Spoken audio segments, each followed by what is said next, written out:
Beards are everywhere, but is your beautiful lush beard coming at an unexpected cost to your hair elsewhere? That's a sacrifice some men might be willing to make. According to a 2019 survey on behalf of beard care company Honest Amish, 75% of men feel more confident with facial hair, and 40% would spend a night in jail if it meant having the perfect beard. Why? Well, a 2020 study published in Evolutionary Psychology found that 57% of women prefer men with facial hair. Here's the potential catch, though. According to at least one study, growing that big beard might lead to baldness. Why? Well, let's take a closer look at your head. From an evolutionary standpoint, we have hair on our heads to keep us warm. It's been hypothesized that beard growth evolved out of this necessity, which makes sense. According to a 2008 study published in BMJ, we do lose about 10% of our body heat through our head. But could a beard throw off how your body regulates its temperature? A 1988 study published in the European Journal of Applied Physiology and Occupational Physiology suggests the answer may be yes.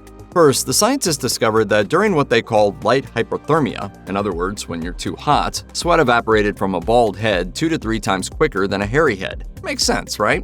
Well, they also discovered something else that seems really obvious. Sweat on the chin of a bearded man had an evaporation rate 40% lower than people without beards. So your head cools faster when you're bald, and your face cools slower when you have a beard. Thanks, Captain Obvious. Yes, those findings might seem obvious, but what isn't obvious is their conclusion. The study claimed that these results support the hypothesis that male baldness is a thermoregulatory compensation for the growth of a beard in adults.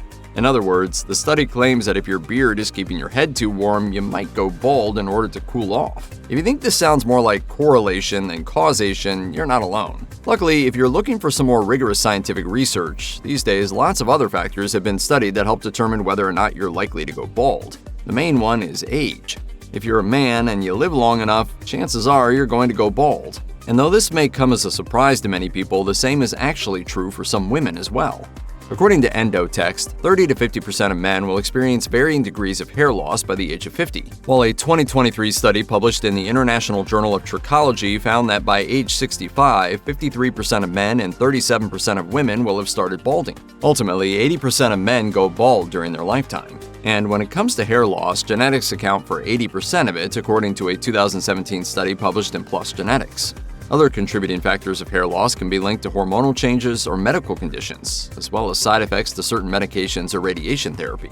Plus, though it's rare, according to the American Osteopathic College of Dermatology, hair loss can also be the result of intense shock or emotional stress. Also called acute telogen effluvium in these cases, as much as 70% of the head hair is lost in as little as 2 months. So, as it turns out, most of the factors that lead to baldness are things you can't necessarily avoid or change, which means that if you have a beard and you love it, you should go ahead and keep it. If you fear balding, know that it's a natural part of life and you're not alone. You can't undo your genetic makeup, and you certainly can't avoid aging. Learning to love yourself as you are may be a feat for some, but at least it's not wasted energy, unlike worrying about the things you can't change.